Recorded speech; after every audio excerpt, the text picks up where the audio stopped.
ಸ್ನೇಹಿತರೆ ನಮಸ್ಕಾರ. ಇನ್ಕಮ್ ಟ್ಯಾಕ್ಸಲ್ಲಿ 1/4/2025 ಏನು ಬದಲಾವಣೆ ಆಗುತ್ತೆ ಅಂತ ನೋಡೋಣ. ಈಗ 31/3/2025ವರೆಗೂ ನಮಗೆ ಓಲ್ಡ್ ಸ್ಕೀಮ್ ಮತ್ತು ನ್ಯೂ ಸ್ಕೀಮ್ ಒಂದು 2 ವರ್ಷದಿಂದ ಬಂದಿದೆ. Old scheme and new scheme. Old ಸ್ಕೀಮಲ್ಲಿ ಏನಾದ್ರು ಚೇಂಜಸ್ ಆಗಿದೆ ಅಂತ ನೋಡಿದ್ರೆ ಏನೂ ಚೇಂಜಸ್ ಆಗಿಲ್ಲ. ರೇಂಜ್ ಏನಿದೆ ಅದು ಅದೇ ರೀತಿಯಲ್ಲಿದೆ, ಅದೇನು ಬದಲಾವಣೆ ಆಗಿಲ್ಲ ಓಲ್ಡ್ ಸ್ಕೀಮಲ್ಲಿ. ನ್ಯೂ ಸ್ಕೀಮಲ್ಲಿ ಏನು ಬದಲಾವಣೆ ಆಗಿದೆ ಅಂತ ಕೇಳಿದ್ರೆ 4 lakhs-ಇಂದ 8 lakhs-ವರೆಗೂ 5%, 8 to 12 lakhs 10%, 12 to 16 lakhs 15, 16 to 20 20, ಆಮೇಲೆ 24 lakhs and above 30%. ಇದು ಇನ್ಕಮ್ ಟ್ಯಾಕ್ಸ್ ಸ್ಲ್ಯಾಬ್. ಹಾಗಿದ್ರೆ 12 lakhs-ವರೆಗೂ ಟ್ಯಾಕ್ಸ್ ಇಲ್ಲ ಅಂತಾರಲ್ಲ. 5%, 10%, 15, 20, 25, 30 ಅಂತ ಏನು ಹೇಳ್ತಾ ಇದ್ದೀರಿ. So what about this 12 lakhs? 12 lakhs-ವರೆಗೂ ನೀವು ಇನ್ಕಮ್ ಅರ್ನ್ ಮಾಡಂಗಿದ್ರೆ ನಿಮಗೆ ಸೆಕ್ಷನ್ 87A ಅನ್ನೋ ರಿಬೇಟ್ ಏನಿದೆ, ಆ ರಿಬೇಟ್ ಮುಖಾಂತರ ನಿಮಗೆ up to 12 lakh rupees standard deduction ಕಳೆದು up to 12 lakh rupees under the new scheme ನಿಮಗೆ ಟ್ಯಾಕ್ಸ್ ಬರೋದಿಲ್ಲ. ಓಲ್ಡ್ ಸ್ಕೀಮಲ್ಲಿ ಏನೂ ಚೇಂಜಸ್ ಇಲ್ಲ ಅಂತಂದರೆ ನಿಮಗೆ ಮೊದಲಿನ ಸ್ಲ್ಯಾಬ್ ಏನಿದೆ ಅದು ಹಾಗೇ ಇದೆ, ಮೊದಲಿನ ಡಿಡಕ್ಷನ್ ಏನಿದೆಯೋ ಅದು ಹಾಗೇ ಇದೆ, ಏನೂ ಬದಲಾವಣೆ ಇಲ್ಲ. So up to 12 lakh rupees ನಿಮಗೆ ಇನ್ಕಮ್ ತೊಗೊಳ್ತಾ ಇದ್ದೀರಿ ಅಂತಂದರೆ ಮಂತ್ಲಿ ಹೆಚ್ಚು ಕಮ್ಮಿ 1 lakh rupees ಸ್ಯಾಲ್ರಿ ತೊಗೊಳ್ಳೋರು ಅಂತ ಅಂದ್ಕೊಂಡು, ಬರೀ ಸ್ಯಾಲ್ರಿ ಅವ್ರದ್ದು ಅಂತ ಅಂದ್ಕೊಬೇಡಿ. ಎಷ್ಟೋ ಜನ ಇನ್ಕಮ್ ಟ್ಯಾಕ್ಸ್ ಇದು ಚೇಂಜಸ್ ಬರೀ ಸ್ಯಾಲ್ರಿ ಅವ್ರಿಗೆ ಅಂದರೆ ಸಾರಿ, ಆ ಥರ ಬರೋದಿಲ್ಲ ಎಲ್ಲೂ, ಇಂಡಿವಿಜುವಲ್ಸಿಗೆ ಅಂತ ಅಷ್ಟೇ. ಸೊ 12 lakh rupees-ವರೆಗೂ ಇಂಡಿವಿಜುವಲ್ಸಿಗೆ ಇನ್ಕಮ್ ಟ್ಯಾಕ್ಸ್ ಇಲ್ಲ by virtue of section 87A. Okay, ಈಗ 12 lakhs ಕ್ರಾಸ್ ಆಯಿತು ಅಂತ ಅಂದ್ಕೊಳ್ಳೋಣ, ಒಂದು 10,000 ರೂಪಾಯಿ ಜಾಸ್ತಿ, 12 lakh 10,000 ಆಯಿತು ಅಂತ ಅಂದ್ಕೊಳ್ಳೋಣ ಆಫ್ಟರ್ ಸ್ಟ್ಯಾಂಡರ್ಡ್ ಡಿಡಕ್ಷನ್. ಅವಾಗ the tax charge will start from 4 lakhs. ನಾನು ಆಗಲೇ ಹೇಳಿದ ಥರ 4 lakh to 8, 8 lakh to 12, 12 lakh to 16, 16 to 20, 20 to ಈ ರೀತಿ 24 lakhs-ವರೆಗೂ ಮತ್ತೆ ಸ್ಲ್ಯಾಬ್ ಕಂಟಿನ್ಯೂ ಆಗುತ್ತೆ. ಅಪ್ ಟು 12 lakh ಯಾರು ಅರ್ನ್ ಮಾಡ್ತಾರೋ ಅವ್ರಿಗೆ ಟ್ಯಾಕ್ಸ್ ಇಲ್ಲ. ಇದು ಮತ್ತೊಮ್ಮೆ ಕ್ಲಾರಿಫೈ ಮಾಡ್ತಾ ಇದ್ದೀನಿ. ಈ ಹಿಂದಿನ ವಿಡಿಯೋದಲ್ಲೂ ಕೂಡ ನಾನು ಇದನ್ನು ಹೇಳಿದ್ದೀನಿ ಈ ವಿಷಯನ. ಅಂದರೆ what is this 4 lakh, what is this 12 lakh ಬರುತ್ತೆ, ಟ್ಯಾಕ್ಸ್ ಬರೋಲ್ಲ ಅಂತೀರಾ, ಟ್ಯಾಕ್ಸ್ ಬರ್ತಾ ಇದೆಯಲ್ಲ, ಸ್ಲ್ಯಾಬ್ ಹೇಳ್ತಾ ಇದ್ದೀರಾ. So this is the idea basically.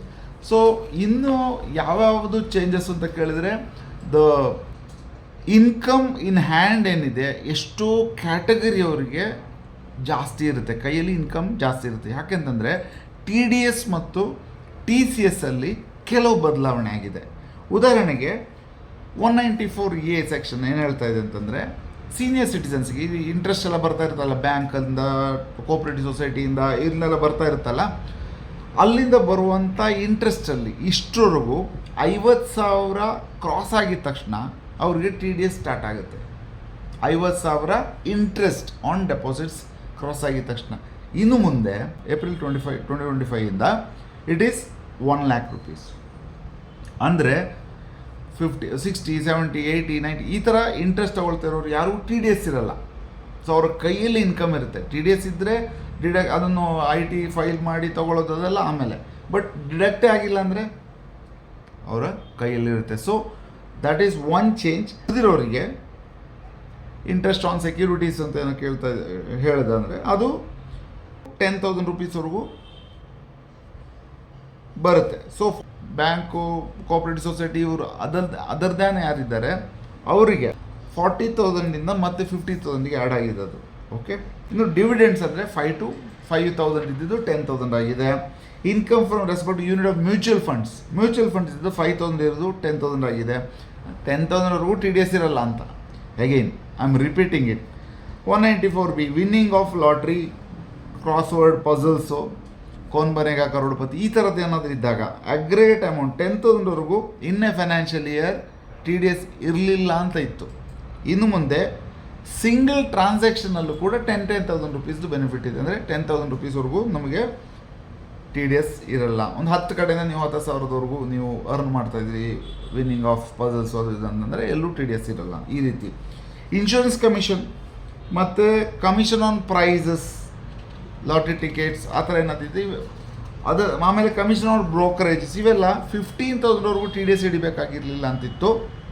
ಈಗ 20,000ವರೆಗೂ ಟಿ ಡಿ ಎಸ್ ಹಿಡಿಬೇಕಾಗಿಲ್ಲ ಅಂತ ಆಗಿರೋದ್ರಿಂದ ಕಮಿಷನ್ ತೊಗೊಳ್ಳೋರಿಗೆ 20,000 ಕಮಿಷನ್ ತೊಗೊಳ್ಳೋರು ಟಿ ಡಿ ಎಸ್ಸೇ ಇರಲ್ಲ. ಇನ್ನು ರೆಂಟು, ಇದು ತುಂಬ ಇಂಪಾರ್ಟೆಂಟ್. ಇಷ್ಟರವರೆಗೂ ಯಾರಾದರೂ 20,000 ರೂಪಾಯಿ ಪರ್ ಮಂತ್ ರೆಂಟ್ ಕೊಡ್ತಾ ಇದ್ದಾರೆ ಅಂತ ಅಂದ್ಕೊಳ್ಳೋಣ ಯಾರೋ ಒಬ್ಬ ಲ್ಯಾಂಡ್ ಲಾರ್ಡ್ಗೆ. 20,000 ಅಂದರೆ ವರ್ಷಕ್ಕೆ ಎಷ್ಟಾಯಿತು? 2,40,000 ಆಯಿತು. 2,40,000 ಕ್ರಾಸ್ ಆಗಿದ ತಕ್ಷಣ ಅವನು ಟಿ ಡಿ ಎಸ್ ಹಿಡಿದುಬಿಟ್ಟು ರೆಂಟ್ ಕೊಡಬೇಕು ಅಂತಿದೆ, ರೈಟ್? ಇನ್ನು ಮುಂದೆ 50,000 ರೂಪೀಸ್ ಪರ್ ಮಂತ್ವರೆಗೂ ಥ್ರೆಶೋಲ್ಡ್ ಹಾಕಿದ್ದಾರೆ. 20,000 ರೂಪೀಸ್ ಪರ್ ಮಂತ್ ಅಲ್ಲ, 50,000 ರೂಪೀಸ್ವರೆಗೂ ಥ್ರೆಶೋಲ್ಡ್ವರೆಗೂ ಟಿ ಡಿ ಎಸ್ ಬೇಕಾಗಿಲ್ಲ ಅಂತಂದರೆ 6 lakhs ಕ್ರಾಸ್ ಆದಾಗ ಮಾತ್ರ ಟಿ ಡಿ ಎಸ್ ಹಿಡಿದು ನೀವು ರೆಂಟ್ ಕೊಡಬೇಕು ಅಂತ. ಸುಮಾರು ಜನ ರೆಂಟ್ ತಗೊಳ್ಳೋರಿಗೆ ಇದು ಬೆನಿಫಿಟ್ ಆಗುತ್ತೆ. ಸಾಕಷ್ಟು ಜನಕ್ಕೆ ಒಂದು 50,000 ರೂಪೀಸ್ವರೆಗೂ ರೆಂಟ್ ಕೊಡುವಂಥವ್ರನ್ನ ನಾವು ಆ ತಗೊಳ್ತಾ ಇರೋರಿಗೆ ಟಿ ಡಿ ಎಸ್ ಹಿಡಿಯಲ್ಲ ಅವರು ಕೊಡ್ತಾ ಇರೋರು. ಹಾಗಾಗಿ ಕೈಯಲ್ಲಿ ಇನ್ಕಮ್ ಇರುತ್ತೆ. Fees, professional and technical charges ಏನು ಸರ್ವಿಸಸ್ ಕೊಡ್ತಾರೆ ಕನ್ಸಲ್ಟೆಂಟ್ಸು, ಇವರಿಗೆಲ್ಲ 30,000 ರೂಪೀಸ್ವರೆಗೂ ಟಿ ಡಿ ಎಸ್ ಇಲ್ಲ ಅಂತಿತ್ತು. ಇನ್ನು ಮುಂದೆ 50,000ವರೆಗೂ ಇರಲ್ಲ. ಆಮೇಲೆ ಇನ್ಕಮ್ ಬೈ ಎನ್ಹ್ಯಾನ್ಸ್ಡ್ ಕಾಂಪನ್ಸೇಷನ್ ಏನಾದರೂ ಕೊಡ್ತಾ ಇದೆ ಅಂದರೆ 2.5 ಲಕ್ಷದವರೆಗೂ ಇದ್ದದ್ದು 5 ಲಕ್ಷದವರೆಗೂ ಆಗಿದೆ. ಇನ್ನು ಟಿ ಸಿ ಎಸ್ ನೋಡೋಣ. ಟಿ ಸಿ ಎಸ್ ಅಲ್ಲಿ ಇಂಪಾರ್ಟೆಂಟ್ ಚೇಂಜಸ್ ಏನಂತ ಕೇಳಿದ್ರೆ, ಈ ಗೂಡ್ಸ್ ಸೇಲ್ ಮಾಡೋವರಿಗೆ ರೀಸೆಂಟಾಗಿ ಒಂದು ಚೇಂಜಸ್ ಆಗಿತ್ತೇನು, 10 crore and above previous year turnover ಇದ್ದಂಥವರು ಈ ವರ್ಷದಲ್ಲಿ 50 ಲಕ್ಷಕ್ಕಿಂತ ಜಾಸ್ತಿ ಟರ್ನ್ ಓವರ್ ಆಗ್ತಾ ಇದ್ದಂಗೆ ನೀವು ಟಿ ಡಿ ಎಸ್ ಹಿಡಿಬೇಕು ಅಂತೇಳಿ. ಟರ್ನ್ ಓವರ್ ಅಲ್ಲ, ಪರ್ಚೇಸ್ ಮಾಡುವಾಗ ಅದಕ್ಕೆ ಪೇಮೆಂಟ್ ಮಾಡುವಾಗ 50 lakh and above turn over ಆಗಿ ಪೇಮೆಂಟ್ ಮಾಡುವಾಗ you should deduct T D S ಹಿಡಿಬೇಕು 0.10%, 194 Q ಸೆಕ್ಷನ್ನಲ್ಲಿ. ಅದೇ ಥರ ಯಾರು ಸೇಮ್ ಕಂಡೀಷನ್ನಲ್ಲಿ ಸೇಲ್ ಮಾಡ್ತಾರೋ ಅವರು ಟಿ ಸಿ ಎಸ್ ಹಿಡಿಬೇಕು ಅಂತಲೂ ಇತ್ತು. ಅಲ್ಲೊಂದು ಘರ್ಷಣೆ ಇತ್ತು. ಟಿ ಸಿ ಎಸ್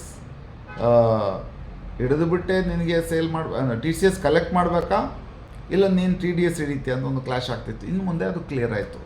ಆವಾಗ ಕೆಲವ್ರಿಗೆ ಅಲ್ಲಿತ್ತು ಯಾರಿಗೆ ಮೇಲ್ಗೈ ಇದೆ ಅಂತ ಕೇಳಿದ್ರೆ ಟಿ ಡಿ ಎಸ್ ಇರೋರಿಗೆ ಮೇಲ್ಗೈ ಅಂತ ಲಾಸ್ಟ್ ಟೈಮ್ ನಾವು ನೋಡ್ಕೊಳ್ತಾ ಇದ್ವಿ. ಇವಾಗ ಇನ್ನು ಮುಂದೆ ಟಿ ಡಿ ಎಸ್ ಮಾತ್ರ ಇರುತ್ತೆ. ಟಿ ಸಿ ಎಸ್ ಅಂತ ಏನಿದೆ 206C1H ಸೆಕ್ಷನ್ನಲ್ಲಿ ಟಿ ಸಿ ಎಸ್ ಕಲೆಕ್ಟ್ ಮಾಡಬೇಕಾಗಿ ಇಲ್ಲ ಅಂತೇಳಿದೆ. ಸೊ ಸೆಲ್ಲರ್ಸ್ಗೆ ಲಯಬಿಲಿಟಿ ಇಲ್ಲ, ಸೆಲ್ಲರ್ಸ್ಗೆ ಆ ರೆಸ್ಪಾನ್ಸಿಬಿಲಿಟಿ ಬರೋದಿಲ್ಲ. ರೆಮಿಟೆನ್ಸಸ್ ಅಂದರೆ LRS ಓವರ್ಸೀಸ್ ಟೂರ್ ಪ್ರೋಗ್ರಾಮಲ್ಲಿ ಏನಾಗುತ್ತೆ, 7 ಲಕ್ಷದವರೆಗೂ ಟಿ ಸಿ ಎಸ್ ಕಲೆಕ್ಟ್ ಮಾಡಬೇಕಾಗಿಲ್ಲ ಅಂತಿತ್ತು, ಇನ್ನು 10 ಲಕ್ಷಕ್ಕೆ ಅಂತ ಮಾಡಿದ್ದಾರೆ. ಅಂದರೆ ಸ್ವಲ್ಪ ಎನ್ಹಾನ್ಸ್ ಆಗಿದೆ. LRS ಎಜುಕೇಷನ್, ಫೈನಾನ್ಸ್ಡ್ ಬೈ ಎಜುಕೇಷನ್ ಲೋನ್ಸಿಂದ ಆಗಿದ್ದಿದ್ರೆ ಈಗ ಮಕ್ಕಳನ್ನ ಫಾರಿನ್ ಕಳಿಸ್ತಾರೆ ಎಜುಕೇಷನ್ಗೆ, ಅವಾಗ ಇಲ್ಲಿಂದ ರೆಮಿಟೆನ್ಸ್ ಮಾಡ್ತಾರೆ.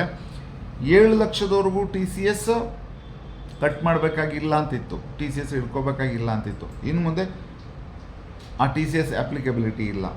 ಅಂದರೆ ಎಜುಕೇಷನ್ ಲೋನು ಫೈನಾನ್ಷಿಯಲ್ ಇನ್ಸ್ಟಿಟ್ಯೂಷನ್ ತಗೊಂಡಾಗ ಮಾತ್ರ ಅಂತ. ಸೊ ಟಿ ಸಿ ಎಸ್ ವಿಚಾರ ಹೀಗಾಯಿತು. ಇನ್ನು ಮೇಜರ್ ಚೇಂಜಸ್ ಅಂತ ಕೇಳಿದಂದರೆ ಈ ಅಪ್ಡೇಟೆಡ್ ರಿಟರ್ನ್ ಇರ್ತದೆ ಸೆಕ್ಷನ್ ITR-U ಅಂತೇಳಿ. ಓಕೆ, ITR-Uನಲ್ಲಿ 12 ಮಂತ್ಸ್ವರೆಗೂ ಅಂದರೆ 12 ಮಂತ್ಸ್ವರೆಗೂ ನೀವು ITR-U ಫೈಲ್ ಮಾಡ್ಬೋದಾಗಿತ್ತು. ಅದು 48 ಮಂತ್ಸ್ವರೆಗೂ ಎಕ್ಸ್ಟೆನ್ಷನ್ ಸಿಕ್ಕಿದೆ. ಬಟ್ ವಿತ್ ದ ರೈಡರ್ ಏನಂದರೆ 12 months after the relevant assessment year ನೀವು ಫೈಲ್ ಮಾಡ್ತೀರಿ ಅಂತಿದ್ದಂದರೆ 25% ಅಡಿಷ್ನಲ್ ಟ್ಯಾಕ್ಸ್ ಕೊಡಬೇಕು. ಇಂಟ್ರೆಸ್ಟ್ ಅಂತೂ ಇದ್ದೇ ಇರುತ್ತೆ, 25% ಅಡಿಷ್ನಲ್ ಟ್ಯಾಕ್ಸ್. ಆಮೇಲೆ 24 ಮಂತ್ಸ್ ನಂತರ ಮಾಡೋದಂದರೆ 50%, 36 ಮಂತ್ ಮಾಡೋದಂದರೆ 60%, ಆಮೇಲೆ 48 ಮಂತ್ಸ್ ನಂತರ ನೀವು ITR-U ಫೈಲ್ ಮಾಡ್ತೀರಿ ಅಂತಂದರೆ 70% ಅಡಿಷ್ನಲ್ ಟ್ಯಾಕ್ಸ್ ಕಟ್ಟಿಬಿಟ್ಟು ನೀವು ಫೈಲ್ ಮಾಡಬೇಕು ಅಂತೇಳಿ ಮಾಡಿದೆ. ಅಂದರೆ ITR ಫೈಲ್ ಮಾಡೋ ಆಪ್ಷನ್ ನಾವೇನೋ ಕೊಡ್ತೀವಿ, ಬಟ್ ಅಡಿಷ್ನಲ್ ಟ್ಯಾಕ್ಸ್ ನೀವು ಕಟ್ಟೋದಕ್ಕೆ ರೆಡಿ ಇರಬೇಕು. ಇವೆಲ್ಲ ಏನು ಹೇಳ್ತಾ ಇದೆ ಅಂತಂದರೆ ITR-U ಬಿಟ್ಬಿಟ್ಟು ಟಿ ಸಿ ಎಸ್ ಬಿಟ್ಬಿಟ್ಟು ಟಿ ಡಿ ಎಸ್ ಸೆಕ್ಷನ್ಗಳನ್ನ ನೋಡಿದಾಗ, ಹಾಗೆಯೇ ಥ್ರೆಶೋಲ್ಡ್ ಲಿಮಿಟ್ ಆಫ್ ಏನು 10 lakh ರೂಪೀಸ್ 12 lakh ರೂಪೀಸ್ ಏನು ಹೇಳ್ತಾ ಇದ್ದಾರೆ ಇನ್ಕಮ್ ಟ್ಯಾಕ್ಸ್ ಬರಲ್ಲ ಅಂತ ಇವನ್ನು ನೋಡಿದಾಗ ನಮಗೇನು ಅನಿಸುತ್ತೆ ಅಂದರೆ ಕೈಯಲ್ಲಿ ನಮಗೆ ಸ್ಪೆಂಡ್ ಮಾಡಲಿಕ್ಕೆ ಇನ್ಕಮ್ ಜಾಸ್ತಿ ಇರುತ್ತೆ. ಓಲ್ಡ್ ಸ್ಕೀಮಲ್ಲಿ ಏನೂ ಚೇಂಜಸ್ ತಂದಿಲ್ಲ ಅಂತಂದರೆ ಏನಾಗ್ತಾ ಇದೆ ಅಂತಂದರೆ ಗೌರ್ಮೆಂಟ್ ನ್ಯೂ ಸ್ಕೀಮನ್ನು ಪ್ರಮೋಟ್ ಮಾಡ್ತಾ ಇದೆ. ಎಷ್ಟೋ ಜನಕ್ಕೆ ಇನ್ಶೂರೆನ್ಸು, PPF, ಆಮೇಲೆ Sukanya Samriddhi, ULIPs, mutual funds ಇವೆಲ್ಲ ತೊಗೊಂಡಾದ್ಮೇಲೆ ELSS ಈ ಥರದ್ದೆಲ್ಲ ತುಂಬ ಸೇವಿಂಗ್ಸ್ ಮಾಡಿ ಹೌಸಿಂಗ್ ಲೋನು ತೊಗೊಂಡ್ಬಿಟ್ಟಿರ್ತಾರೆ. ಟ್ಯಾಕ್ಸ್ ಸೇವಿಂಗ್ ಅಂತ ಮಾತ್ರ ಅಲ್ಲ, ಬಟ್ ಹೌಸಿಂಗ್ ಲೋನ್ ತೊಗೊಂಡಿದ್ರು ಟ್ಯಾಕ್ಸ್ ಸೇವಿಂಗ್ ಇರೋದ್ರಿಂದ ಇಂಟ್ರೆಸ್ಟ್ ಮತ್ತು ಇವೆಲ್ಲ ಡಿಡಕ್ಷನ್ಸ್ ಇರುವವರಿಗೆ ಒಂದಿರುತ್ತೆ, ನಾನು ತುಂಬ ಇನ್ವೆಸ್ಟ್ ಮಾಡಿದ್ದೀನಿ, ನನಗೆ ಓಲ್ಡ್ ಸ್ಕೀಮೇ ಬೆಟ್ರು ಅಂತೇಳಿ. ಸುಮಾರು ಜನಕ್ಕೆ ನಾನು ನೋಡಿದ್ದೀನಿ, after utilizing all the savings still new scheme looks better. ಅವರು ಒಂಥರ ಅನ್ಸುತ್ತೆ, ಅಯ್ಯೋ ನಾವು ಇಷ್ಟೊಂದು ಸೇವಿಂಗ್ ಮಾಡಿದ್ದೆಲ್ಲ ವೇಸ್ಟ್ ಆಯ್ತಲ್ಲ ಅಂತ.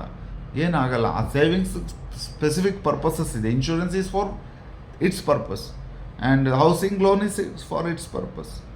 ಸೇವಿಂಗ್ಸ್ ಅಂತೂ ಇದ್ದೇ ಇರುತ್ತೆ, don't worry.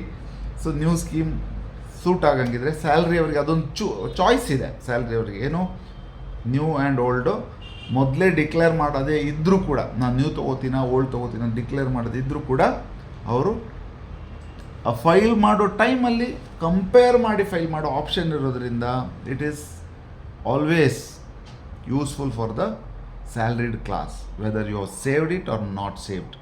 For others as usual new scheme old scheme ನೋಡಿಕೊಂಡು ಕಂಪೇರ್ ಮಾಡಿ, ಮೊದಲೇ ಡಿಕ್ಲೇರ್ ಮಾಡೋದು ಮಾಡಿಕೊಂಡು ಮಾಡಬೇಕಾಗುತ್ತೆ.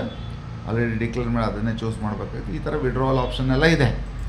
So this is the overall picture of the new scheme or new changes from 1/4/2025 income tax changes. Not all. GST ಬಗ್ಗೆ ಇದರಲ್ಲಿ ಏನು ಹೇಳಿಲ್ಲ. GST ಬಗ್ಗೆ ಏನಾದರೂ ಇದ್ದರೆ ಮುಂದಿನ ವೀಡಿಯೋದಲ್ಲಿ ನೋಡೋಣ ಅಂತ ಹೇಳ್ತಾ ಮುಗಿಸ್ತಾ ಇದ್ದೀನಿ. Thank you.